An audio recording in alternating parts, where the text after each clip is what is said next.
제사장, 왜 주변국은 밤잠을 설치고 있는가? 현무 시리즈는 초정밀 타격 능력으로 상대방의 회의실 창문을 고르는 능력이 있습니다. 현대전에서 정밀도는 곧 전략입니다. 과거의 전쟁에서는 대규모 폭격으로 도시 전체를 파괴했지만 현대전은 다릅니다. 특정 건물의 특정 층, 특정 방을 정확히 타격하여 지휘부만을 제거하고 민간인 피해를 최소화하는 것이 가능합니다.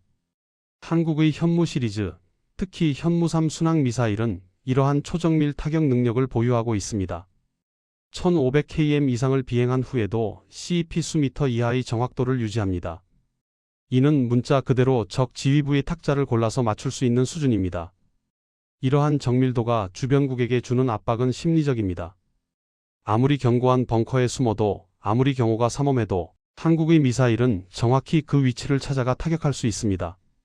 지도자 개인의 안전이 보장되지 않는다는 인식은 전략적 판단에 결정적인 영향을 미칩니다.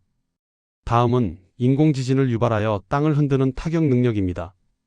현무5와 현무6 같은 고중량, 고속 탄도탄의 또 다른 무시무시한 능력은 인공지진 유발입니다. 8톤의 탄두가 마하 10 이상의 속도로 지면과 충돌하면 그 충격 에너지는 리히터 규모 4.0에서 5.0 수준의 지진파를 발생시킵니다. 이는 단순한 이론이 아닙니다. 실제로 대형 운석이 지구와 충돌할 때 발생하는 지진파와 유사한 메커니즘입니다. 이러한 충격파는 지하 구조물 전체를 뒤틀고 균열을 발생시키며 물리적 관통 없이도 시설을 무력화시킬 수 있습니다. 특히 지하 깊은 곳의 벙커나 요새는 직접적인 관통 타격뿐만 아니라 이러한 충격파에 의해서도 심각한 손상을 입습니다.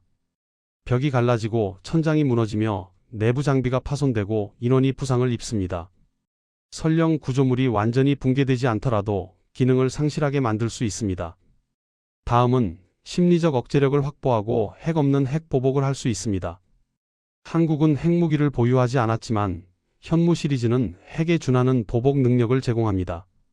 이는 단순한 수사가 아니라 실질적인 군사적 평가입니다.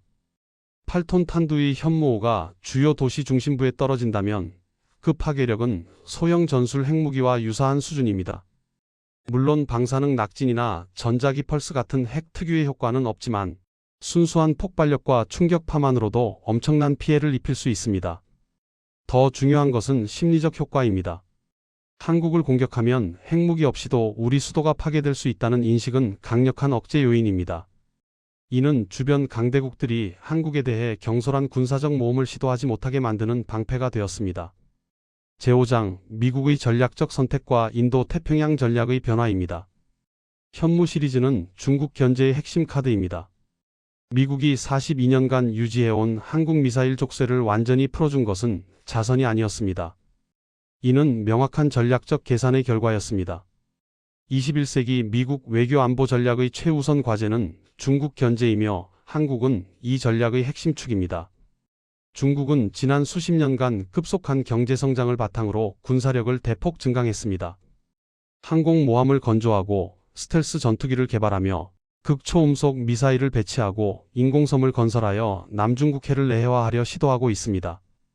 이는 기존의 미국 중심 질서에 대한 직접적인 도전입니다. 미국은 이에 대응하기 위해 인도태평양 전략을 추진하고 있습니다. 이 전략의 핵심은 중국을 둘러싼 동맹 네트워크를 강화하여 중국의 팽창을 억제하는 것입니다. 일본, 한국, 호주, 인도 등이 이 네트워크의 주요 노드이며 이 중에서도 한국은 지정학적으로 매우 중요한 위치를 차지합니다.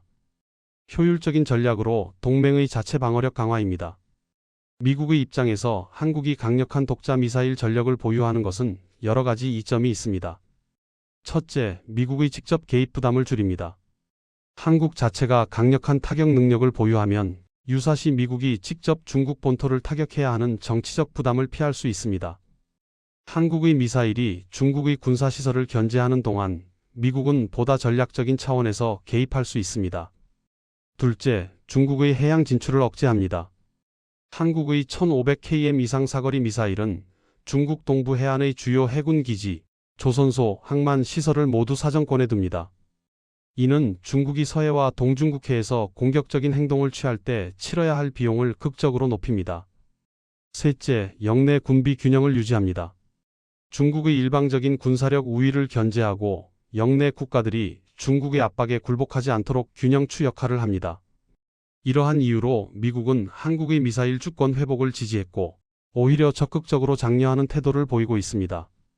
이는 동맹의 가치를 재정의하는 사례입니다. 과거에는 미국이 동맹을 보호한다라는 일방적 구도였다면 이제는 동맹이 스스로를 방어하며 미국의 전략적 부담을 나눈다라는 쌍방향 구도로 진화하고 있습니다. 제6장 강력한 힘이 뒷받침하는 평화입니다. 억제의 역설은 칼집 속의 칼입니다. 미사일은 창입니다. 그러나 이 창의 진정한 가치는 상대를 찌르는 데 있지 않습니다. 오히려 창집에 꽂혀 있는 것만으로도 상대가 감히 도발을 꿈꾸지 못하게 만드는 억제력에 있습니다. 역사는 이를 반복적으로 증명해 왔습니다. 냉전 시대 미국과 소련은 서로를 수십 번 파괴할 수 있는 핵무기를 보유했지만 바로 그 때문에 직접적인 전면전은 발생하지 않았습니다.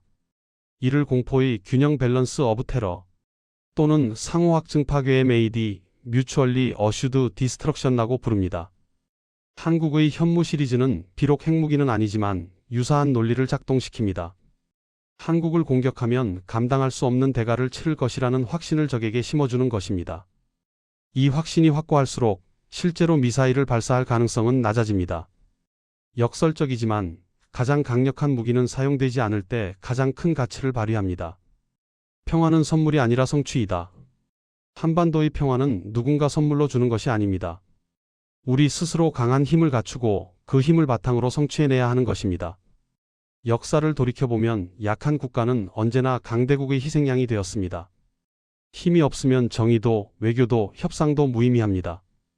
대한민국의 미사일 주권 회복은 바로 이러한 맥락에서 이해되어야 합니다. 이는 단순히 무기를 더 많이 만들겠다는 것이 아닙니다. 우리의 안전과 주권을 우리 스스로 지킬 수 있는 능력을 갖추겠다는 것입니다. 누구에게도 우리의 생존을 맡기지 않겠다는 자주적 의지의 표현입니다. 현무 시리즈는 이러한 의지의 구체적 결실입니다. 이제 대한민국은 더 이상 강대국의 보호에만 의존하는 약소국이 아닙니다. 스스로를 방어하고 필요하다면 공격적 억제까지 수행할 수 있는 강국으로 성장했습니다. 제7장 대한민국은 기술 강국으로서의 미래를 선도합니다. 방위 산업의 비약적으로 발전하고 있습니다. 한국의 미사일 기술 발전은 단순히 군사적 의미만 가지는 것이 아닙니다. 이는 한국 방위 산업 전체의 기술 수준을 보여주는 지표이기도 합니다. 미사일 개발에는 추진공학, 재료과학, 유도 제어, 정밀기계, 전자공학, 소프트웨어 등 거의 모든 첨단 기술 분야가 총동원됩니다. 극초음속으로 비행하는 물체의 공기역학, 극한의 열과 압력을 견디는 소재, 마하 10 이상의 속도에서도 정확히 작동하는 유도 시스템 등은 인류 과학기술의 최전선입니다. 한국이 이러한 기술을 독자적으로 개발했다는 것은 한국의 과학기술 기반이 세계 최고 수준에 도달했음을 의미합니다. 실제로 한국은 경제대국으로 진입하였고 현재 세계 5위권의 군사력과 10위권의 방산 수출국입니다. K-2 전차, K-9 자주포, FA-50 경공격기, 천궁 방공체계 등 다양한 무기가 국제시장에서 높은 평가를 받고 있습니다. 대한민국은 우주 개발과의 시너지 효과를 극대화하고 있습니다. 흥미롭게도 미사일 기술과 우주 발사체 기술은 근본적으로 동일합니다. 로켓 엔진, 유도 제어, 구조 설계 등 핵심 기술이 공유됩니다.